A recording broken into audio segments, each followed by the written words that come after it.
I'm Andrew Huberman, and I'm a professor of neurobiology and ophthalmology at Stanford School of Medicine. Today, we are discussing ways to improve your fitness. In particular, we are going to discuss tools that you can incorporate into your existing fitness routine that will allow you to make significant improvement without having to invest a lot of extra time. The bulk of today's discussion is going to focus on tools that you can use, again, very easily, very quickly, in some cases, even saving you time during your fitness regimen, in order to improve all aspects of your fitness, your endurance, your muscular endurance, your anaerobic capacity, your recovery, your strength, your hypertrophy. And in describing these tools to improve your fitness, it also provides an opportunity for each and all of us to step back from our existing fitness routine and ask whether or not it's really checking off all the boxes that are necessary, as well as where we can be more economical with our time and our efforts in order to reach our specific goals related to exercise and performance. The tools described in today's episode are designed for everybody. Again, these are simple tools that you can put into your existing routine that should really move the needle forward in terms of improving your overall levels of fitness and health. Okay, let's talk about the tools to improve your fitness. The first tool is to mesh your Zone 2 cardio with your daily activities. So for those of you that don't know, Zone 2 cardio is the type of movement that we typically call cardio exercise that elevates your heart rate somewhat, increases your breathing somewhat, but that still allows you to carry out a conversation without having to pause or to gasp in order to complete your sentences. Okay, so that's a general rule of thumb for Zone 2 cardio. Now, for those of you that use a fitness tracker, you can monitor whether or not you are in Zone 2 cardio very precisely.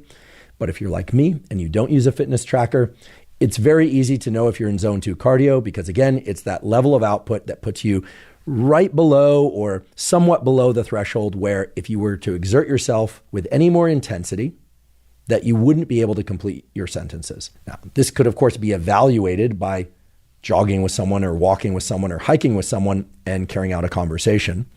If somebody isn't available, you could, of course, do this by trying to speak out loud and have a conversation with yourself. Or if you want another way to monitor whether or not you're in Zone 2 cardio without having to use a fitness tracker, you could simply ask yourself whether or not you are maintaining a level of output that increases your heart rate and your breathing, but that allows you to maintain purely nasal breathing the entire time.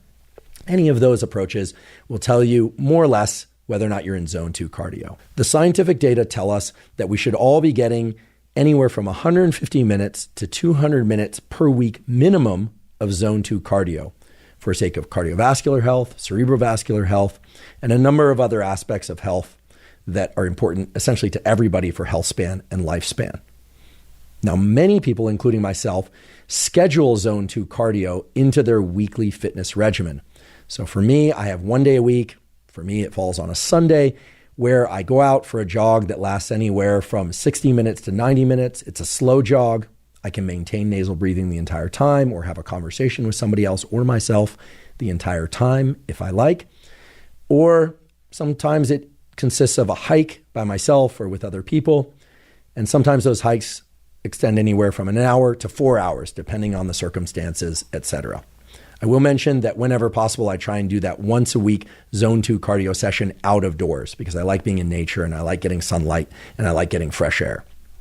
Now, during the discussion with Dr. Andy Galpin, I explained how I get my Zone 2 cardio, and I acknowledged that once a week session doesn't always allow me to reach that 150 minute to 200 minute minimum threshold of Zone 2 cardio per week. Sometimes it does, sometimes it doesn't.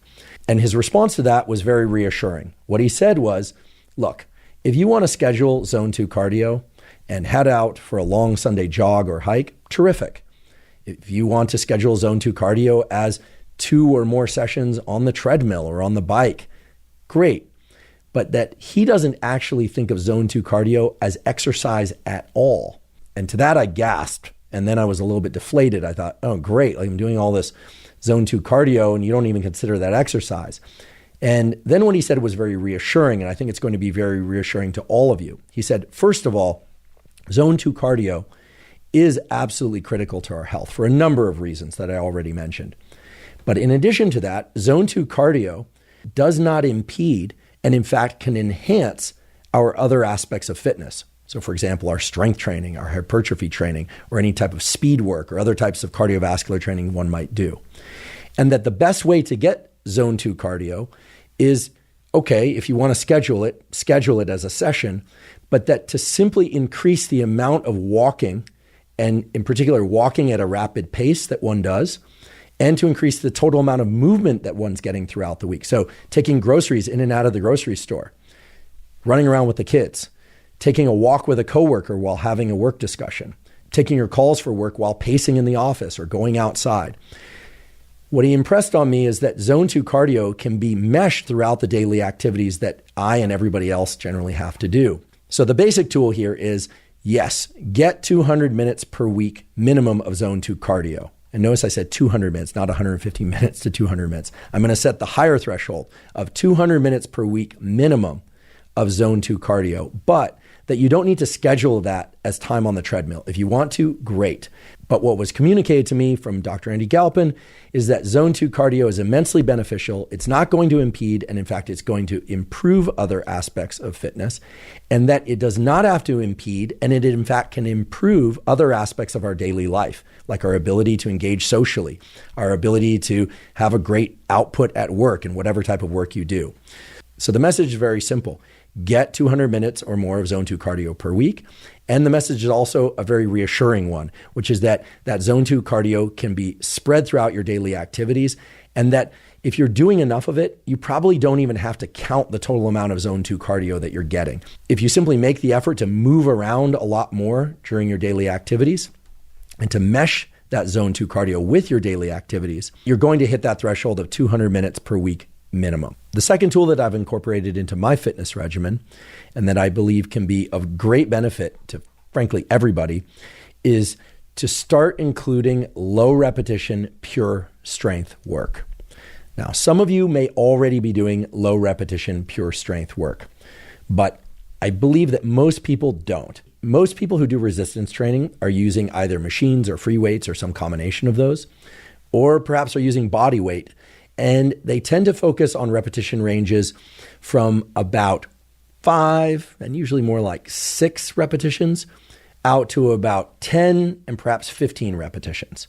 Now, of course, doing resistance training in repetition ranges of 5 to 15 reps per set, provided it's done at sufficient intensity, so either to failure or close to failure, of course in good form, is tremendously beneficial. It can help build strength, it can enhance hypertrophy. There is tremendous value to training in those repetition ranges. But when I sat down with Dr. Andy Galpin to discuss resistance training specifically, he made it very clear that at least for some portion of one's yearly training cycle, so perhaps 8 weeks or 10 weeks, or in the case that I adopted, 12 weeks, there is tremendous benefit to training in the 3 to 5 repetition range, and maybe even lower. So the second tool of training specifically for strength in this 3 to 5 repetition range is something that I started to incorporate after I sat down to record that series. And I'll just tell you a few of the benefits that I've experienced, and then I'll tell you the specific protocol that makes it very easy to do this. The most obvious benefit to me was that I got much stronger, and that strength persisted such that when I went back to using higher repetition ranges, so typically I train with weights or machines in the 6 to 10 repetition range, sometimes a little higher, sometimes a little lower, but never before had I specifically trained in the 3 to 5 repetition range exclusively for a period of 10 to 12 weeks. And when I did that, I, of course, gained strength, but that strength stayed with me such that when I returned to higher repetition ranges, I could use more weight in good form, and that, of course, enhanced strength and hypertrophy further. In addition, there was another effect that was, at least to me, very unexpected, which was that my cardiovascular training improved significantly. Now, why would this be? Because typically a 3 to 5 repetition set does not elevate the heart rate for long enough that you would consider it cardiovascular training. And of course, the rest periods between those sets is pretty long as well. So even if heart rate goes up during those heavy sets, it's going to go down during those long 3 to 5 minute rest periods between those sets.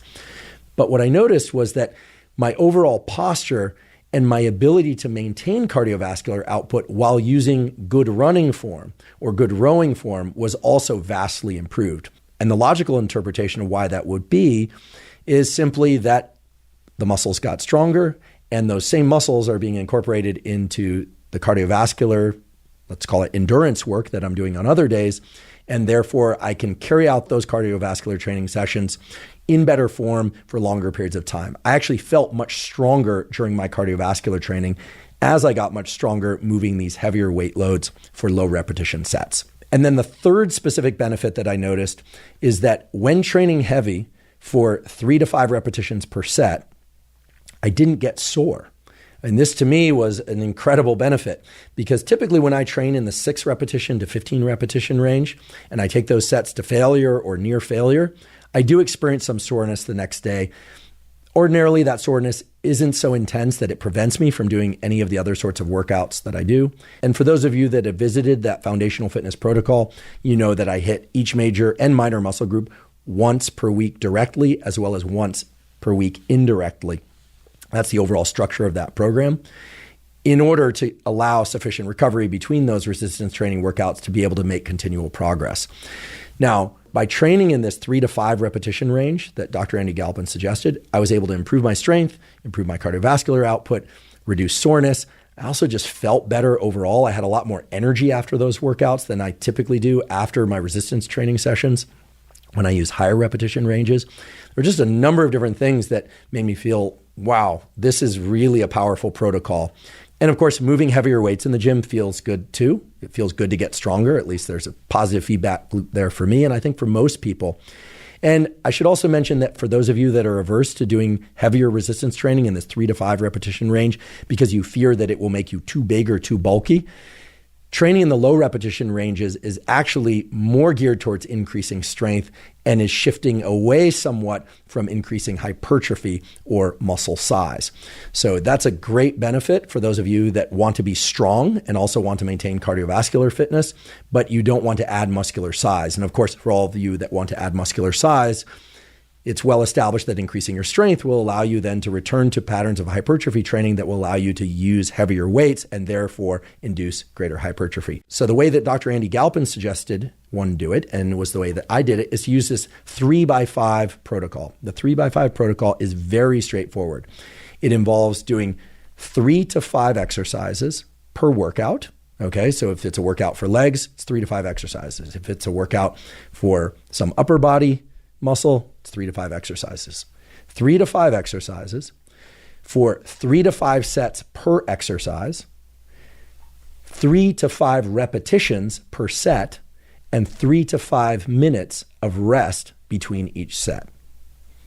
In addition, he emphasized that one can do those workouts 3 to 5 times per week, although I'm going to put an asterisk next to that last statement because I found that I couldn't do the 3x5 protocol, say for legs specifically, 3 to 5 times per week. I realize that might be possible for some people, but I'm somebody who, like many of you out there, either doesn't have the time or doesn't have the recovery capacity to train my legs 3 to 5 times per week. So what I did, and what I'm suggesting you try, is for any existing resistance training that you're doing, to take a period of 8 or 10 or ideally 12 weeks and do the vast majority, if not all of that resistance training in the lower repetition range that's designed specifically to induce strength adaptations. And to not pay attention to whether or not you're hitting that same muscle group 3 to 5 times per week. Rather, if you train your legs once or twice per week, to simply do all of the work for your legs in that 3 to 5 repetition range. If you train an upper body muscle or muscle groups, chest, shoulders, back, once per week or twice per week, to just stay within that 3 to 5 repetition range for those work sets, right? Warm-ups can include a few more reps. And then to adhere to this 3 to 5 exercises, 3 to 5 sets per exercise, 3 to 5 repetitions per set, and 3 to 5 minutes between sets. Now, the one exception to this that I incorporated was that for very small muscle groups, so for instance, the rear deltoids, or for neck work, or for calf work, to not rely purely on 3 to 5 repetitions, but maybe to work in a range of anywhere from 5 to 8 repetitions. So still fairly low repetitions, but not so low that it restricts you to 3 to 5 repetitions. The reason for that is that and I think a lot of people out there, find it hard to fatigue those smaller muscle groups adequately with good form when restricting oneself to those low repetitions. However, for big compound movements like presses and squats and deadlifts and glute ham raises and things of that sort, maybe even leg extensions and leg curls, which are isolation exercises, of course, to really restrict oneself to those 3 to 5 repetition ranges that take you to failure or near failure. I listed off the benefits of doing that I experienced, and I'm confident that you will also experience a lot of benefits. So just to remind you what some of those benefits are, you get stronger, which feels great. That occurs within your weight workouts, but it also carries over to your endurance training sessions. I also noticed that when returning to higher repetitions for resistance training, so after 12 weeks, shifting away from 3 to 5 repetition ranges and going back to training in the 6 to 10 repetition ranges mainly, occasionally up to 12 or 15, but really mainly restricting to 6 to 10 repetitions, that you can move much heavier weights in good form and thereby induce more hypertrophy while still also continuing to gain some strength. And another benefit was, again, reduced soreness compared to when training with higher repetition ranges, and more mental freshness is, I guess, the only way to describe it, when training in those lower repetition ranges. I don't know about you, but when I finish a really hard hour-long resistance training session done in the 6 to 12 repetition range, there's a certain type of mental fatigue that even if I eat properly afterwards, even if I hydrate properly, that it tends to sap a bit of my mental energy later in the day. But that the training at the 3 to 5 repetition range did just the opposite. It actually enhanced my focus and my cognition, my overall levels of physical energy, which is great because it allows you to do all the other things that we're required to do throughout the day. And by the way, it'll also allow you to get more of that zone 2 cardio. So if you want more details on the 3x5 protocol, again, that's timestamped in the relevant episode on strength and hypertrophy that we did with Dr. Andy Galpin. I'll also provide a link to that specific timestamp in the show note caption to this episode. I do want to point out that you don't just jump right into heavy sets of 3 to 5 repetitions. You need to warm up adequately. For some people, that warm up will be higher repetition sets, so say 10 to 12 repetitions with just the empty bar or a light weight, and then adding a little bit of weight and doing 8 repetitions and maybe 6 repetitions, and then your work sets, as they're called, of 3 to 5 repetitions. Or perhaps you're like me and you prefer to do low repetition warm-ups. So this was also something that I discussed with Dr. Andy Galpin, and that for me has made a tremendous positive impact on all my resistance training, regardless of whether or not it is low repetition or higher repetition. And that's to do a brief warm-up set that is somewhere in the range of 6 to 8 repetitions, very light, just to get familiar with the movement. Then to do a second warm-up set that includes some load on the bar or the free weight or the machine.